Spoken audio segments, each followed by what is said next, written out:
إن الحمد لله نحمده ونستعينه ونستغفره ونعوذ بالله من شرور أنفسنا ومن سيئات أعمالنا من يهده الله فلا مضل له ومن يضلله فلا هادي له وأشهد أن لا إله إلا الله وأشهد أن محمدا عبده ورسوله أما بعد فإن خير الحديث كتاب الله وخير الهدي هدي محمد صلى الله عليه وسلم وشر الأمور محدثاتها وكل محدثة بدعة وكل بدعة ضلالة وكل ضلالة في النار. أعوذ بالله السميع العليم من الشيطان الرجيم من حمزه ونفخه ونفثه. بسم الله الرحمن الرحيم. يا أيها الذين آمنوا اتقوا الله حق تقاته ولا تموتن إلا وأنتم مسلمون. يا أيها الناس اتقوا ربكم الذي خلقكم من نفس واحدة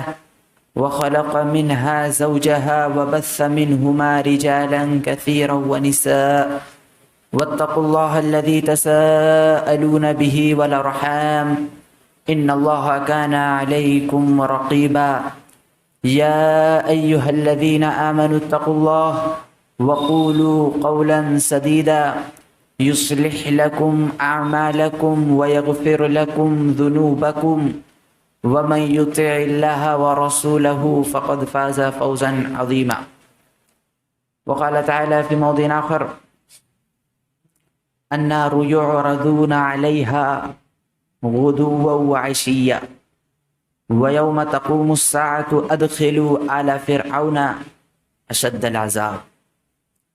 وقال النبي الكريم صلى الله عليه وسلم كنت نهيتكم عن زيارة القبور فزوروها فإنها تذكر الآخرة. تمام قسم کی تعریف و توصیف، کبریائی، بڑائی، بزرگی خالق کائنات، مالک ارض و سما اللہ وحدہ لا شریک کے لیے لائق و سزاوار ہے۔ درود و سلام کی ڈالیاں نچھاور ہو تمام انبیاء کرام پر، خصوصاً اس ذات مبارکہ و مطہرہ و مقدسہ پر جن کا نام نامی اسم گرامی احمد مجتبی محمد مصطفیٰ صلی اللہ علیہ وسلم ہے۔ سامعین کرام، انسان جس کو اللہ رب العالمین نے اس دنیا میں بھیجا ہے عبادت و بندگی کے لیے، اس انسان کے یعنی ہر انسان جو ہوتے ہیں اس نفس کے، ہر نفس انسانی کے 4 دور ہوتے ہیں۔ اللہ رب العالمین نے اس کو 4 دور عطا کیا ہے۔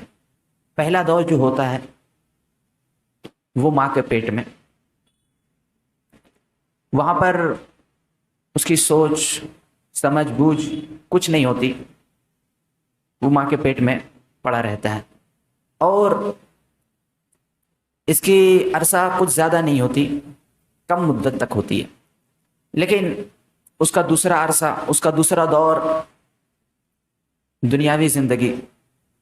دوسرا دور شروع ہوتا ہے۔ نفس انسانی کے 4 دور میں سے دوسرا دور دنیا میں چلا آیا انسان، اور یہ پہلے دور کے بنسبت زیادہ لمبا ہوتا ہے، زیادہ وسیع ہوتا ہے، اور یہاں پر وہ اپنے نیک شر تمام چیزوں کو جانتا ہے، آزماتا ہے، اور صحیح غلط کا فیصلہ کر کے وہ اپنے لیے راستہ اختیار کرتا ہے۔ اس کے بعد تیسرا مرحلہ، تیسرا دور جو ہے وہ ہے قبر یا عالم برزخ، یعنی انسان اس دنیا کو چھوڑ کر موت کی طرف چلا گیا، سفر آخرت اس کا شروع ہوا، وہ قبر کی منزل میں ٹھہرے گا، اور وہ قبر کی منزل اس دوسرے دور کے عرصے کے مطابق تیسرا عرصہ زیادہ لمبی ہوتی ہے، اس کے بعد چوتھا دور جو ہوتا ہے وہ ہے آخری ٹھکانہ، یا تو جہنم یا تو جنت، وہ اس کو وہاں پر ہمیشہ ہمیشہ رہنا ہے۔ تو آج جس دور کے متعلق ہم کو گفتگو کرنی ہے، بتانا ہے، وہ ہے تیسرا دور، یعنی انسان کے مر جانے کے بعد، اس کے فوت ہو جانے کے بعد اس کو قبر تک لے جا کر کے چھوڑ دیا جاتا ہے، اس کو قبر میں پہنچا دیا جاتا ہے۔ وہ قبر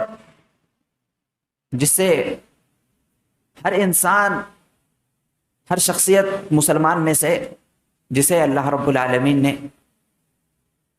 جسے انسان ہو اللہ رب العالمین نے مبعوث کیا، اپنے لیے چنا ہے، وہ جانتا ہے کہ ہم کو قبر کی منزل طے کرنا ہے، قبر تک جانا ہے، اس سے اس کا انکار نہیں۔ لیکن کیا اس کے لیے کچھ تیاری بھی ہے؟ وہ تیسرا دور جہاں پر ہم کو پہنچنا ہے، وہ اندھیری کوٹری میں بند ہونا ہے، جو وہاں پر چھوڑ کر کے چلے آئیں گے، اس کے لیے کیا تیاری ہے؟ سامعین اکرام، انسان کے سفر آخرت کا آغاز تو موت سے ہی شروع ہو جاتا ہے۔ پھر موت کے بعد اس سفر کی پہلی منزل قبر ہے، جس کے تصور سے مومن کے رونگٹے کھڑے ہو جاتے ہیں۔ سامعین کرام، یہاں پر ایک بات ہے کہ انسان سوچے کہ ہم کو قبر کے عذاب نہیں پہنچے گا، قبر کے وہاں پر اگر ہم نہیں گئے تو ہم کو اس سے دوچار نہیں ہونا پڑے گا، کسی کو شیر کھا گیا یا پھر کچھ اور کوئی لوگ جلا دیا گیا، کافر ہے اس کو جلا دیا گیا، جو ہندوانہ رسم میں اپنا رسم اختیار کرتے ہیں، تو کیا اس کو اللہ رب العالمین عذاب نہیں دے گا؟ اللہ رب العالمین ہر چیز پر قادر ہے۔ علماء اہل سنت والجماعت کا اتفاق ہے کہ اللہ رب العالمین موت کے بعد جس کو اللہ رب العالمین نے عالم برزخ کا عذاب پہنچانا ہے، اللہ رب العالمین اس کو پہنچا کر کے رہے گا۔ اللہ رب العالمین ہر چیز پر قادر ہے۔ لیکن سامعین کرام، یہ ٹاپک منتخب کرنا انسان کے ذہن و دماغ میں یہی سوچ رہا ہوگا کہ کیا اس ٹاپک کو بار بار قبر، آخرت، دنیا، یہ سب بیان کر کے کیا سمجھانا ہے؟ کیا ایک ہی چیز بار بار بیان ہو رہا ہے؟ وہ اس لیے کہ آپ کا دل مردہ ہو چکا ہے، آپ اللہ رب العالمین کو دوری اختیار کر چکے ہیں، اللہ رب العالمین کا خوف، اللہ رب العالمین کو پہچانتے نہیں ہیں۔ اللہ رب العالمین جو آپ کا محبوب ہے، اللہ رب العالمین جو آپ کو چاہتا ہے، اس کا روب، اس کا خوف ہمارے ذہن و دماغ میں نہیں ہے، ہم جانتے نہیں ہیں، اسی لیے ہم بے پرواہ ہو کر اپنی زندگی بسر کر رہے ہیں، ہمارے علم میں نہیں ہے۔ اور نبی اکرم صلی اللہ علیہ وسلم نے اس قبر کو کثرت سے یاد کرنے کے لیے کہا ہے، اور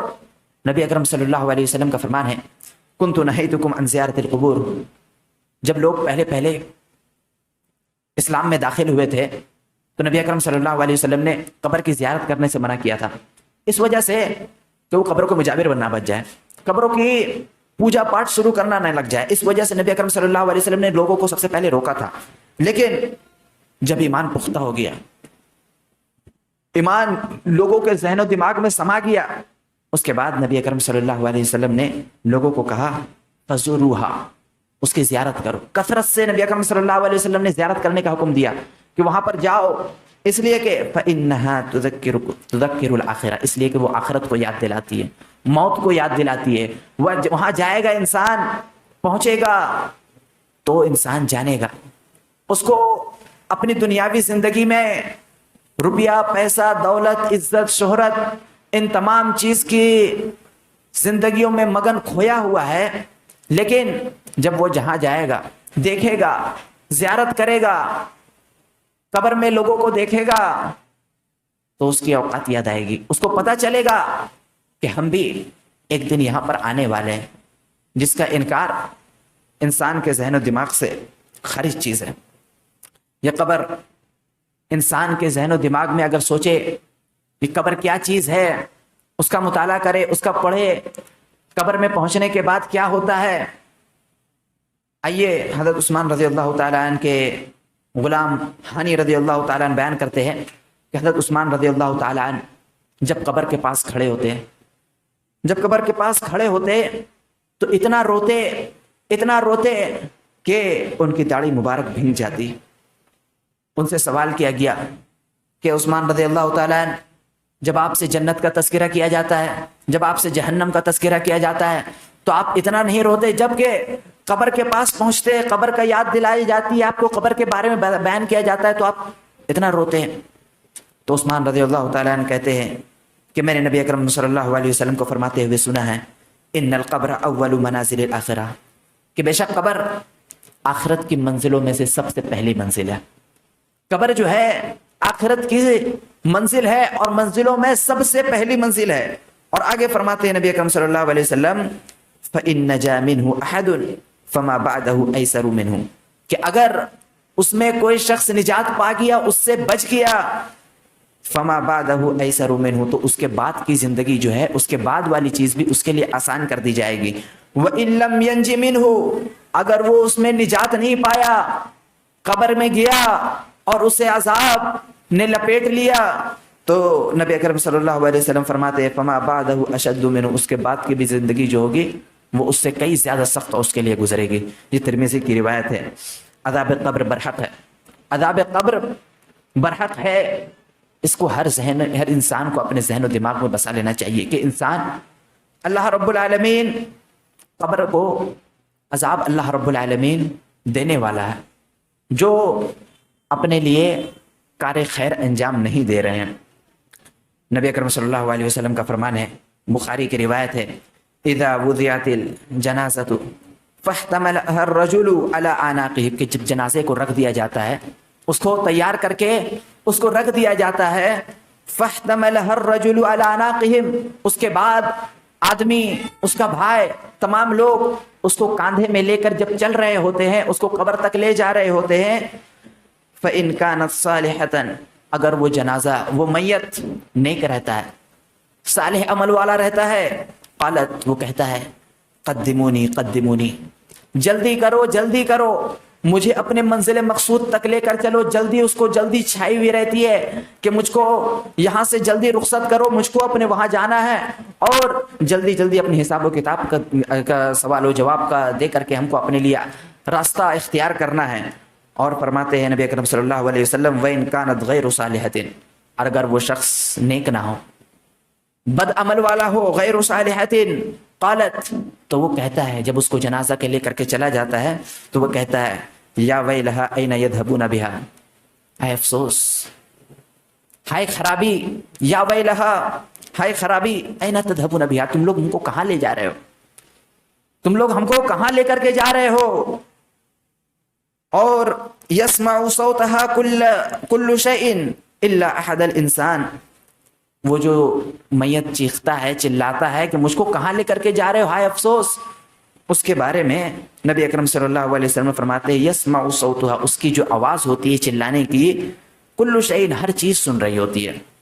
الا الانسان، سوائے انسان کے، انسان اس کو نہیں سن پاتا۔ ولو سمعها الانسان لصعق، اگر انسان اس کی آواز کو سن لے، لصعق، تو وہ بے ہوش ہو جائے گا۔ اس میں بہت بڑی مقصد ہے، اس حدیث میں انسان کو وہ آواز نہیں سنائی جاتی ہے، قبر میں بھی جو عذاب ہوتی ہے اس کو نہیں سنائی جاتی ہے، اس میں بہت بڑی حکمت ہے۔ نبی اکرم صلی اللہ علیہ وسلم نے، بہت علماء کرام نے اس کی بہت بڑی تفسیر بیان کی ہے کہ کیوں نہیں سنائی جاتی ہے ان کو۔ بہت ساری احادیثوں میں ہے کہ نبی اکرم صلی اللہ علیہ وسلم نے ایک مرتبہ قبر کا تذکرہ کرتے ہوئے قبر کے پاس سے گزرے تو وہاں پر اس کی چیخ و پکار سن رہے تھے، تو نبی اکرم صلی اللہ علیہ وسلم کہتے ہیں صحابہ کرام سے، اگر مجھ کو اس بات کا ڈر نہ ہوتا کہ تم لوگ اپنے میت کو قبر میں دفن کرنا ہی نہ چھوڑ دو، قبر کے عذاب کے آواز کو سنو گے، اس کے چیخ و پکار کو سن لو گے تو تم اپنے میت کو دفن کرنا ہی چھوڑ دو۔ اس وجہ سے اللہ رب العالمین سے میں دعا کرتا کہ تم کو بھی آواز سنائی جاتی، لیکن مجھ کو ڈر ہے کہ تم لوگ اپنے میت کو دفن کرنا ہی چھوڑ دو گے۔ اور بھی بہت ساری حکمت ہے جس سے انسان اپنی اس قبر کے عذاب کو یا پھر اس طرح کی آواز کو سن لے تو اس کے ذہن و دماغ سے وہ پھٹ جائے، اور تدفین کے بعد میت کو اس کی قبر دباتی ہے، چاہے وہ شخص نیک ہو یا بد ہو، ہر انسان کو قبر دبوچے گی۔ اور نبی اکرم صلی اللہ علیہ وسلم فرماتے ہیں، حضرت عبداللہ بن عمر رضی اللہ تعالیٰ عنہ راوی بیان کرتے ہیں، هذا الذي تحرك له العرش وفتحت له ابواب السماء، وہ شخص جس کے لیے آسمان رحمان کا عرش حرکت میں آ گیا تھا، وفتحت له ابواب السماء، اور آسمان کے سارے دروازے کھول دیے گئے تھے، وشهده 70,000 من الملائکۃ، اور اس کے جنازے میں 70,000 فرشتے شریک ہوئے تھے، لقد ذم ذمۃ ثم فرج عنہ، اس کو بھی قبر نے دبوچا،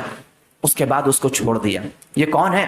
حضرت معاذ رضی اللہ تعالیٰ عنہ، حضرت معاذ رضی اللہ، سعد بن معاذ رضی اللہ تعالیٰ عنہ، سعد بن معاذ رضی اللہ تعالیٰ عنہ، اس کے بارے میں اتنے حکمت ہونے کے باوجود اس کو قبر نے دبوچا۔ ان کی اللہ رب العالمین نے، نبی اکرم صلی اللہ علیہ وسلم نے اتنی بڑی حکمت بیان کی، اس کے باوجود ان کو قبر نے دبوچا۔ اور دوسری حدیث ہے، حضرت عائشہ رضی اللہ تعالیٰ عنہ بیان کرتی ہے کہ ان للقبر زغتة لو نجا منها احد لنجا منه سعد بن معاذ، کہ بے شک قبر جو ہے انسان کو دبوچتی ہے، اگر اس سے کوئی شخص بچنے والا ہوتا، نجات پانے والا ہوتا، لنجا منها سعد بن معاذ، تو سعد بن معاذ رضی اللہ تعالیٰ عنہ اس کے دبوچنے سے محفوظ ہو جاتے۔ لیکن میت قبر جو ہے ہر انسان کو دبوچے گی، چاہے وہ بد انسان ہو یا خیر انسان ہو، لیکن اس میں فرق یہ ہے کہ یہ معاملہ حضرت سعد بن معاذ رضی اللہ تعالیٰ عنہ کو ایک بار دبوچی اور دبوچنے کے بعد چھوڑ دیا، حدیث میں ذکر ہے۔ تو اس سے معلوم یہ ہوتا ہے کہ انسان جو مسلمان ہے، مومن ہے، اس کو ہمیشہ کے لیے نہیں دبوچے گی، بلکہ دبوچ کر کے اس کو چھوڑ دے گے۔ لیکن کافر کے ساتھ جو یہ معاملہ ہوگا وہ ہمیشہ کے لیے ہوگا، وہ اس کو دبوچتے رہے گی قبر۔ صحیح حدیثوں میں ذکر ہے قبر جو ہے میت کو دبوچتی ہے۔ حضرت سعد بن معاذ رضی اللہ تعالیٰ عنہ بھی اس سے محفوظ نہیں رکھے، قبر ہر انسان کو دبوچے گی۔ محترم سامعین، قبر میں انسان کو جب چھوڑ دیا جاتا ہے، قبر کے سوالات ہے کچھ، قبر میں انسان پہنچنے کے بعد فرشتے ان کے پاس آتے ہیں، ان سے سوال کرتے ہیں، من ربک، تیرا رب کون ہے؟ پہلا سوال جو گرے گا، پہلا سوال اگر آپ چاہیں رٹ لے، من ربک، میرا رب کون ہے؟ تیرا رب کون ہے؟ ربی اللہ، میرا رب اللہ ہے، رٹ لے۔ لیکن وہاں پر جواب نہیں نکلے گی۔ کیوں؟ اگر آپ کا عمل صالح رہا، آپ درست کام کرتے رہے، آپ جو رویہ اختیار کرتے رہے ہیں دنیا کی زندگی میں، اس عمل کے بنیاد پر، اس کیریکٹر کی بنیاد پر، آپ کے دل کی تصدیق کے بنیاد پر وہاں پر وہ جواب نکلے گی۔ اگر آپ مشرک ٹھہرے ہیں، اللہ رب العالمین کی عبادت و بندگی نہیں کیے ہیں، اللہ رب العالمین کے ساتھ کسی اور کو شریک بھی ٹھہرائے ہیں، تو اس وقت آپ کی زبان سے نہیں نکلے گی، آپ تو جو کیے ہیں وہی وہاں پر نکلے گا۔ من ربک، تیرا رب کون ہے؟ ربی اللہ، میرا رب اللہ ہے۔ اگر وہ نیک شخص رہے گا تو اس کے زبان سے نکلے گا ربی اللہ، میرا رب اللہ ہے۔ دوسرا سوال ہوگا من رسولو کا، تیرا رسول، تیرا پیروکار، تیرا امام کون تھا؟ دوسرا سوال ہے تیرا امام کون تھا، تیرا پیشوا کون تھا، کس کی پیروی کر رہا تھا، کس کی اتباع کر رہا تھا؟ اس وقت کوئی دوسرا تیسرا امام، چوتھا امام، پانچواں امام اور کوئی امام کی وہاں پر جواب نہیں چلے گی۔ وہاں پر جو صحیح جواب ہوگا، درست جواب ہوگا، کس کی اتباع میں لگا ہوا تھا؟ رسولی محمد رسول اللہ صلی اللہ علیہ وسلم۔ ہم نبی اکرم صلی اللہ علیہ وسلم کو پیشوا، اپنا امام، ان کے جیسا، ان کی اتباع، ان کی پیروی، ان کے ہر ایک عمل پر لگے ہوئے تھے۔ اگر اس کے عمل میں اگر سچ مچ لگے ہوئے تھے، صحیح کام کر رہے تھے، ان کی ہی اتباع دراصل کر رہے تھے، تبھی صحیح جواب نکلے گی، ورنہ درست جواب نکلنے والا نہیں۔ من دینو کا، تیرا دین کیا تھا؟ دین پر تو ہم قائم ہیں، لیکن کبھی فسق و فجور، منافقیت والا عمل ہم کر رہے ہیں تو سوچ لیں گے کہ ہمارا وہاں جواب نکل جائے گا، دین والا نہیں۔ دین کے راستے سے ہٹ گئے، دین کو چھوڑ دیا، دین کو صحیح نہیں جانا، دین کو اپنے دل سے نہیں لگایا، تو ہمارا جواب درست ہونے والا نہیں ہے، درست ہونے والا نہیں نکلنے والا ہے۔ وہاں پر ایمان شخص، مومن والا شخص، مومن شخص وہاں جواب دے گا، ما دینو کا، دینی الاسلام، میرا دین اسلام تھا۔ لیکن اگر جو شخص کافر رہے گا، فاسق رہے گا، فاجر رہے گا، منافق رہے گا، اس کا جواب ہوگا ہا ہا لا ادری، ہائے افسوس، ہائے افسوس، میں نہیں جانتا۔ لوگ جو کہا کرتے تھے میں بھی بس وہی کہا کرتا تھا۔ اس کے بعد اس کے لیے جہنم کا دروازہ کھول دیا جائے گا۔ آئیے اس کو تفصیل کے ساتھ بیان کرتے ہیں۔ دوسری حدیث میں ذکر ہے کہ حضرت ابو ہریرہ رضی اللہ تعالیٰ عنہ بیان کرتے ہیں کہ رسول اللہ صلی اللہ علیہ وسلم میت کو جب اس کے قبر میں رکھ دیا جاتا ہے تو نیک آدمی جو نیک رہتا ہے اس کو بے خوف، بے رعب، بے دبدبا، اس کو صحیح سلامت کے ساتھ اس کو قبر میں اٹھا کر کے بیٹھایا جاتا ہے اور اس سے پوچھا جاتا ہے کہ تو کس حالت میں تھا، یعنی دنیا کی زندگی میں کس حالت میں تھا، موت جب آئی تو کس حالت میں تھا۔ وہ شخص مومن رہے گا، ایمان والا رہے گا تو وہ کہے گا میں ایمان کی حالت میں تھا، اسلام کی حالت میں تھا، اور اسے کہا جائے گا کہ یہ شخص کون ہے۔ اس شخص کے بارے میں سوال کیا جائے گا، یعنی نبی اکرم صلی اللہ علیہ وسلم کے بارے میں سوال کیا جائے گا کہ وہ شخص کون تھا، اس کے بارے میں تیرا کیا خیال ہے۔ وہ شخص جواب دے گا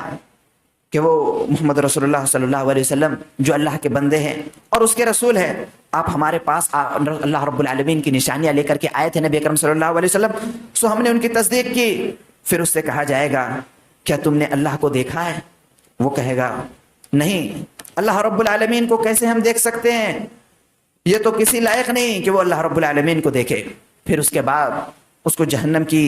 آگ کی طرف سے ایک چھوٹا سا سوراخ اس کو دکھایا جائے گا، جہنم کی آگ کی طرف سے جہنم کی طرف اس کو کھول کر کے اس کا ایک سوراخ اس کو دکھایا جائے گا اور اس سے کہا جائے گا کہ دیکھو اللہ تعالیٰ نے تمہیں اس سے کیسے بچا لیا،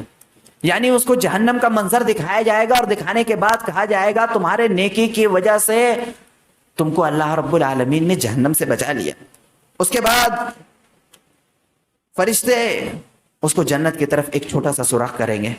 چنانچہ وہ جنت کی شادابی اور اس کی نعمتوں کو دیکھے گا، اور دیکھنے کے بعد فرشتے اس سے کہیں گے کہ یہ تمہارا ٹھکانہ ہے، یہ تمہارا ٹھکانہ ہے، اس لیے کہ تم ایمان پر تھے اور اسی پر تمہاری موت آئی اور اسی پر تمہیں دوبارہ اٹھایا جائے گا انشاءاللہ۔ اور دوسرا برا آدمی، برا شخص، اس کو قبر میں جب اٹھایا جائے گا رعب، خوف کی حالت میں اس کو اٹھایا جائے گا، بے چینی کی حالت میں، تنگی کی حالت میں، دل و چین سکون کچھ نہیں ہوگا، اس کو اٹھایا جائے گا، قبر میں اٹھا کر کے بیٹھایا جائے گا، فرشتے اس کو اٹھا کر کے بیٹھائیں گے اور خوف کی حالت میں اس کو اٹھا کر کے بیٹھایا جائے گا۔ پھر اس سے پوچھا جائے گا کہ تم کس حالت میں تھے،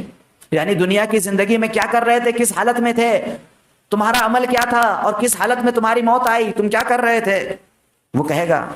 مجھے کچھ بھی نہیں پتا، میں کیا کر رہا تھا مجھ کو کچھ نہیں پتا، لوگ جو کہتے تھے بس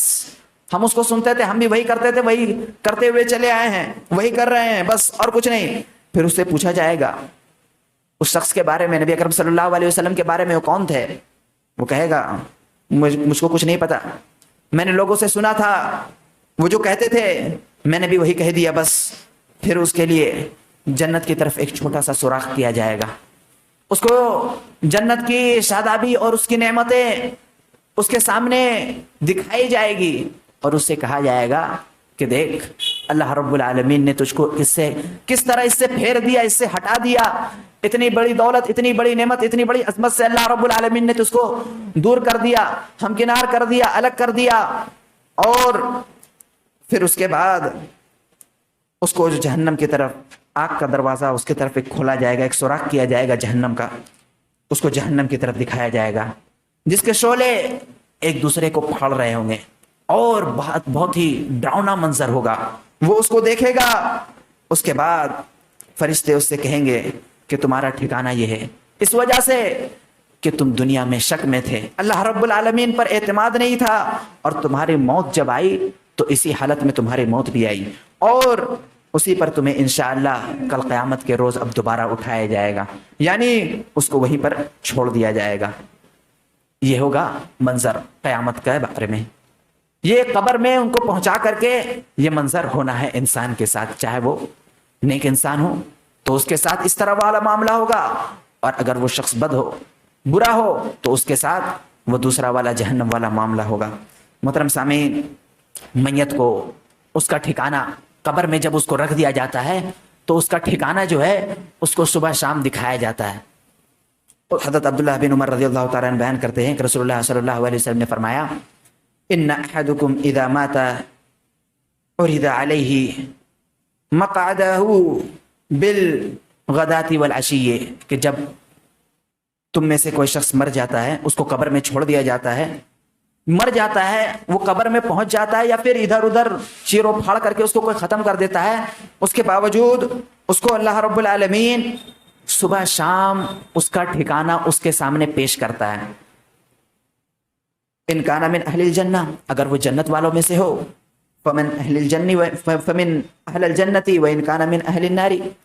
اگر وہ جنت والوں میں سے ہو تو اس کے سامنے جنت والوں کا منظر پیش کیا جاتا ہے، وان کان من اہل النار، اگر وہ جہنم والوں میں سے ہو، فمن اہل النار،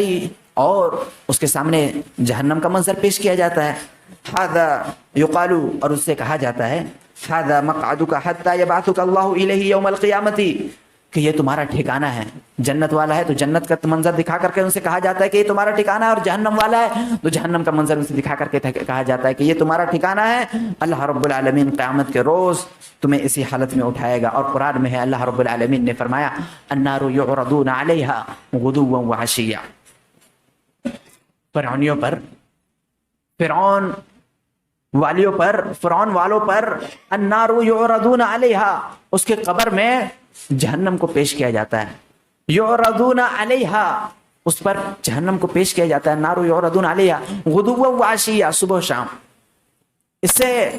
جو لوگ قبر کے عذاب کے منکر ہیں، حدیثوں کو مانتے نہیں، حدیث کو نہیں سمجھتے کہ قبر کی عذاب وغیرہ کچھ ہونے والا نہیں، حدیث کا سرے سے انکار کر دیتے کہ حدیث میں ہے، وہ ہم نہیں مانتے ہیں۔ اللہ رب العالمین نے قرآن مقدس کے اندر ارشاد فرمایا ہے النار یعرضون علیہا غدوا وعشیا، جہنم اس پر صبح شام پیش کیا جاتا ہے۔ ویوم تقوم الساعہ، اور جب قیامت قائم ہوگی، ادخلوا آل فرعون اشد العذاب، آل فرعون کو اور بھی سخت عذاب میں مبتلا کر دیا جائے گا۔ یہ اس بات کی دلیل ہے، اللہ رب العالمین نے قرآن مقدس کے اندر ارشاد فرمایا کہ قبر میں عذاب ہوتا ہے، قبر میں عذاب انسان کو پہنچتی ہے۔ محترم سامعین، قبر کی تیاری انسان کو پتا ہے کہ مرنا ہے اور مر کر کے قبر تک جانا ہے، تو اس کی تیاری کس طرح ہونی چاہیے، اس کی تیاری ہم کیسے کریں؟ قبر کی تیاری بھی انسان کے لیے بہت ضروری ہے۔ دنیا کی زندگی میں ہم دنیا کی زندگی کی تیاری کر رہے ہیں، کل کی زندگی کی تیاری کر رہے ہیں، ہم کو آگے 5 سال بعد 10 سال بعد ہمیں کیا کرنا ہے اس کی تیاری میں ہم لگے ہوئے ہیں۔ قبر کی بھی تیاری کرنا ہے۔ ہم اپنے گھروں میں فریج، ٹی وی، اے سی، پنکھا، ان تمام چیزوں کو اپنے گھروں میں مہیا کر رہے ہیں، لیکن قبر کی بھی کچھ تیاری، کیا قبر میں بھی ہماری اے سی لگ گئی ہے؟ کیا قبر میں بھی ہمارا فل پنکھا آ چکا ہے جو ہمیں ہوا دے گا، یا پھر ہمیں عذاب میں مبتلا کر کے ہمیں پکڑ میں رکھ کر کے رکھ لیا جائے گا؟ ہم دنیا کی زندگی میں تیاری کر رہے ہو، ٹھیک ہے، اپنے لیے تیاری کر رہے ہو، اس سے منع نہیں، لیکن جو ابدی زندگی ہے، جو ہم کو جانا ہے، وہاں پہنچنا ہے، اپنے لیے محل کو تیار کر رہے ہیں، کیا وہاں پر بھی ہم نے اپنے نرم بچھونا، نرم بستر اپنے لیے تیار کر لیا ہے؟ اس شخص کو قبر کی تیاری انسان کو سوچنے کی ضرورت ہے کہ ہم کو وہاں جا کر کے جو بند ہونا ہے ایک کوٹری میں ہم کو وہاں پر رکھا جائے گا، ہم نے اس کے لیے کیا تیاری کی ہے؟ آئیے حضرت برا رضی اللہ تعالیٰ عنہ بیان کرتے ہیں کہ ہم نبی اکرم صلی اللہ علیہ وسلم کے ساتھ ایک جنازے میں تھے، رسول اللہ صلی اللہ علیہ وسلم بھی ساتھ ہمارے تھے، آپ قبر کے کنارے پر کھڑے، نبی اکرم صلی اللہ علیہ وسلم قبر کے کنارے پر بیٹھ گئے اور بیٹھ کر رونے لگے، اور روتے رہے اور اتنے روئے کہ آنسوؤں سے آپ کے نیچے کی مٹی تر ہو گئی، اتنے روئے نبی اکرم صلی اللہ علیہ وسلم نے، قبر کی مٹی جو سامنے پڑی ہوئی تھی وہ قبر کی مٹی گیلی ہو گئی، تر ہو گئی۔ پھر آپ صلی اللہ علیہ وسلم نے فرمایا لوگوں سے، یا اخوانی، اے میرے بھائیوں، اے میرے بھائی، لمثل ھذا فاعدوا، اس طرح کے دن تمہارے لیے بھی آنی ہے، اس طرح کے دن تمہارے لیے بھی آنی ہے، فاعدوا، تو بہتر یہ ہے کہ تم بھی اس کے لیے تیاری کر لو، تم بھی اس کی تیاری میں لگو، تم بھی اس کی تیاری کرو۔ نبی اکرم صلی اللہ علیہ وسلم نے اس کی تیاری کرنے کے لیے کہا ہے، اور نبی اکرم صلی اللہ علیہ وسلم بار بار قبروں کی زیارت کیا کرتے تھے، نبی اکرم صلی اللہ علیہ وسلم بار بار قبروں میں جایا کرتے تھے، وہاں پر جا کر کے ان کی زیارت کیا کرتے تھے، اور اس لیے کہ وہ موت کو یاد دلاتی ہے، آخرت کو یاد دلاتی ہے۔ اس وجہ سے نبی اکرم صلی اللہ علیہ وسلم بار بار وہاں جاتے تھے اور لوگوں کو، اپنے امت کو بھی حکم دیتے تھے کہ وہ قبرستان جایا کرے، اور اس سے آخرت کی یاد آتی ہے۔ سامعین اکرام، آپ صلی اللہ علیہ وسلم کا یہ فرمانا کہ اس طرح کے دن کے لیے تم بھی تیاری کر لو، بہت بڑی بات ہے کہ نبی اکرم صلی اللہ علیہ وسلم نے اپنے امت سے کہا ہے، اپنے بھائیوں سے کہا ہے کہ اس طرح کے دن کے لیے تم بھی تیاری کرو۔ یہ اس بات کی دلیل ہے کہ ہمیں قبر کی زندگی کے لیے تیاری کرنی چاہیے، اور اس کے لیے تیاری ایمان اور عمل صالح کے ساتھ ہو سکتی ہے، کیونکہ قبر میں انسان کا واحد ساتھی جو ہوگا وہ اس کا عمل ہوگا، وہ نیک چیز ہوگا، وہ اپنے لیے اعمال خیر انجام دیا ہے، وہی چیز اس کے ساتھ جائے گا۔ میت کے پیچھے 3 چیزیں جاتی ہے، 2 چیزیں واپس آ جاتی ہے، اس کا مال، اس کے گھر والے، اہل و عیال، وہ واپس آ جاتے ہیں۔ تیسری چیز جو اس کے ساتھ رہ جاتی ہے وہ اس کا عمل ہوتا ہے۔ وہ عمل اگر نیک ہوگا تو اس کے لیے بہتر ہی بہتر ہے، لیکن اگر وہ عمل اس کے لیے بد رہا، برا رہا، تو اس کے ساتھ کیا معاملہ پیش آئے گا؟ حدیثوں میں ذکر ہے کہ اگر قبر میں جب انسان فرشتے سوالات کر کے چلے جاتے ہیں، اس کے بعد قبر کے اندر اگر وہ شخص نیک رہتا ہے، نیک اعمال والا رہتا ہے، تو اس کے پاس ایک انسان آتا ہے جو نہایت ہی سفید کپڑوں میں آتا ہے، اور اس کے پاس سے خوشبو آ رہی ہوتی ہے، اور نہایت ہی خوبصورت رہتا ہے۔ وہ اس کے پاس آتا ہے اور اس کے پاس آ کر کے بیٹھ جاتا ہے۔ وہ اس سے سوال کرتا ہے کہ تو کون ہے؟ وہ کہتا ہے کہ میں تیرا نیک اعمال ہوں، میں تیرے نیک اعمال ہوں جو تو دنیا میں کیا کرتا تھا، جو اپنے لیے تو نے تیار کیا، روزہ، نماز، حج، زکوٰۃ، ان تمام چیزوں کو تو نے انجام دیا، میں تیرے لیے وہی نیک اعمال ہوں۔ وہ اس کے سامنے آ کر کے قریب ہو کر کے لپٹ جاتا ہے، اور اگر وہ بد اعمال والا رہتا ہے، برے اعمال والا رہتا ہے، تو اس کے پاس ایک شخص آتا ہے جو نہایت ہی گندے کپڑوں میں ہوتا ہے، جس کی شکل بہت ہی گھناؤنی ہوتی ہے، ڈراؤنے شکل والا ہوتا ہے، اور اس کے پاس سے بہت ہی خطرناک قسم کی بدبو آ رہی ہوتی ہے۔ وہ اس کے پاس آتا ہے اور اس کو چمٹ جاتا ہے، اس سے لپٹ جاتا ہے، وہ اس کو دھتکارتا ہے، ہٹاتا ہے کہ تو کون ہے، میرے پاس کیوں چلا آ رہا ہے، اس کو اپنے پاس سے دور کرتا ہے۔ وہ کہتا ہے کہ میں تیرا وہ اعمال، برے اعمال ہوں جو تو نے دنیا میں کیا، جو تو نے اپنے مال و دولت تو نے سمیٹا، وہ تمام کام کیا جو تو نے دنیا کی زندگی میں تمام چیز کو انجام دیا، برائی کے کام کو سمیٹا ہے، وہ میں برے اعمال ہوں، میں تیرے پاس آیا ہوں۔ جو تو دنیا میں جس سے محبت کرتا تھا وہ برے اعمال سے، میں وہی ہوں، میں تیرے پاس آیا ہوں۔ وہ اس سے آ کر کے لپیٹ لیا جائے گا۔ سامعین کرام، انشاءاللہ اگلے جمعہ اور بھی بات آئے گی کہ قبر میں کس طرح کا اور بھی عذاب ہوتا ہے، قبر میں کیا کیا عذاب انسان کو دی جاتی ہے، اور نبی اکرم صلی اللہ علیہ وسلم نے احادیث مبارکہ میں کس طرح لوگوں کو عذاب دیا جاتا ہے اور کس وجہ سے عذاب دیا جاتا ہے، عذاب قبر برحق ہے۔ ان تمام چیزوں پر انشاءاللہ آئندہ جمعہ بھی بات آئے گی۔ اللہ رب العالمین سے دعا ہے کہ الہ العالمین ہمیں عذاب قبر سے بچائے، اس لیے کہ نبی اکرم صلی اللہ علیہ وسلم نے ہر نماز میں واجبی طور پر، فرض طور پر اس دعا کو کثرت سے پڑھنے کے لیے کہا ہے، اور یہ چیز ضروری ہے۔ اللہم انی اعوذ بک من عذاب القبر، اے اللہ رب العالمین ہم عذاب قبر سے تیری پناہ چاہتے ہیں، عذاب قبر سے، واعوذ بک من فتنۃ المسیح الدجال، واعوذ بک من فتنۃ المحیا والممات۔ یہ امپورٹنٹ ہے، انسان کو دعا کرنا ایک دم واجبی امر ہے، ان تمام چیز کی، مسیح دجال سے، عذاب قبر سے، جہنم سے، ان تمام چیزوں کو معصور دعائیں نبی اکرم صلی اللہ علیہ وسلم نے سکھلائی ہے، اور اس پر کثرت سے عمل کرنا چاہیے انسان کو۔ اللہ رب العالمین سے دعا ہے کہ الہ العالمین ہمیں قبر کے عذاب سے بچائے، قبر میں جو عذاب انسان کو دیے جاتے ہیں اس عذاب سے محفوظ رکھے اللہ رب العالمین ہمیں، اور اس کو اچھے طریقے سے سمجھنے، قبر میں جو انسان کو عذاب دیا جاتا ہے کس وجہ سے دیا جاتا ہے اور کیا کرنے کی وجہ سے دیا جاتا ہے، ان تمام چیزوں سے اللہ رب العالمین ہم تمام لوگوں کو محفوظ رکھے، جب تک زندہ رکھے، اسلام پر زندہ رکھے، اور خاتمہ بالخیر فرمائے۔ آمین۔ وآخر دعوانا الحمد للہ رب العالمین۔